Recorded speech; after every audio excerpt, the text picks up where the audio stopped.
Hola, ¿qué tal? Buenos días a todos. Bien, pues aquí estamos de nueva cuenta porque hoy tengo una idea muy interesante que comentarles. Este video promete ser muy cortito. Eh, en el paso del tiempo y de los videos, ustedes se han dado cuenta, incluso a través de las historias, de algo muy importante y quiero presentárselos ahora.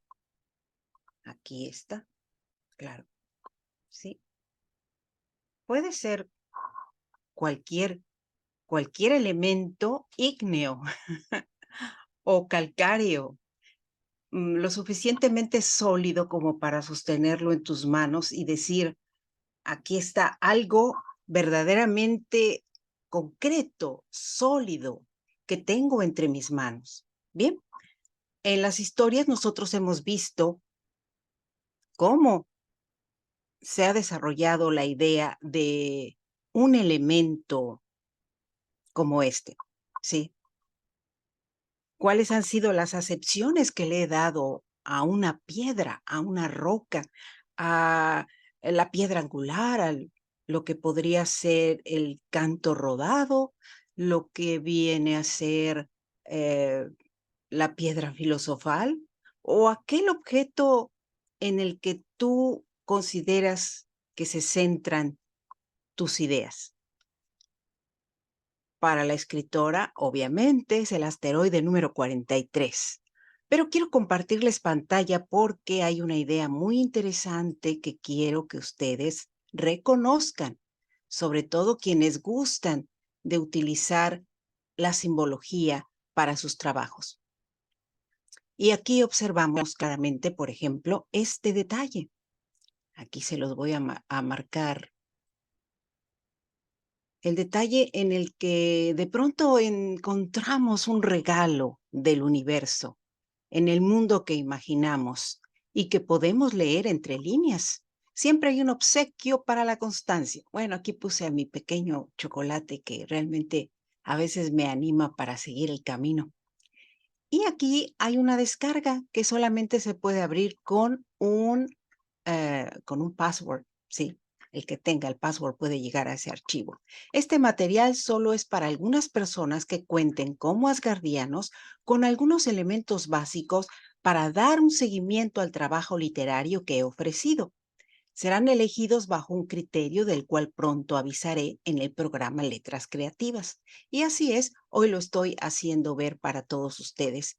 Yo considero que es muy importante observar de de qué manera hemos logrado con el paso del tiempo analizar cuáles son los elementos vitales. ¿Quién ilumina a ese asteroide?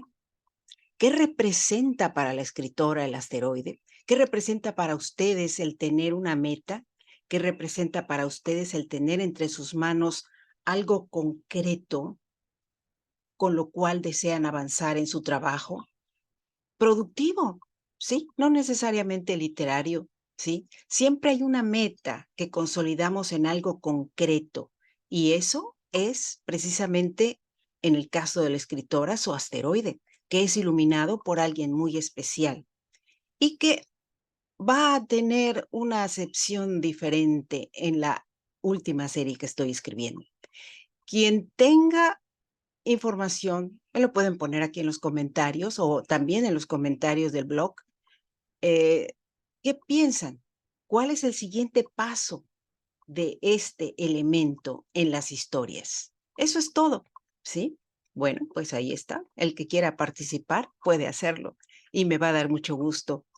Y al mismo tiempo, quien no participe realmente no es necesario, porque hay algo fundamental, que ustedes observen que siempre hay que tener una meta, siempre hay que tener como un punto de fuga en el cual van a concentrar ese tipo de detalles que los van a ayudar a seguir, a continuar en el camino.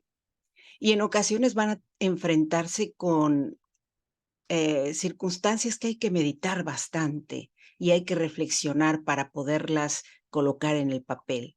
En ocasiones simplemente la mente fluye, las ideas fluyen y las manos le hace falta un teclado más veloz para poder hacerlo todo con la rapidez que la mente está pensando.